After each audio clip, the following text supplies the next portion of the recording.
دشتے صبا تو عزم ہے، دشتے بلاؤ ہم۔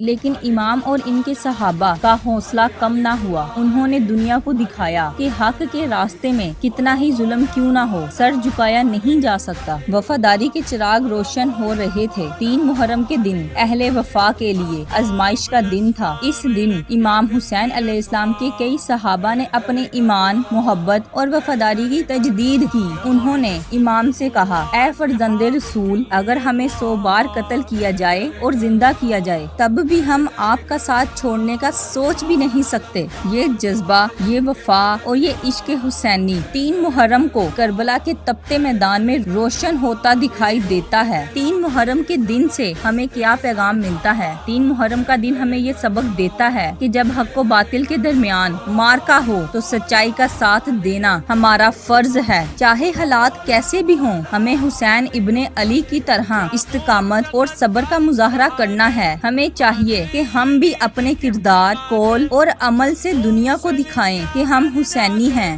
وہ جو ظلم کے سامنے جھکتے نہیں اور حق کے لیے ہر قربانی دینے کو تیار ہیں۔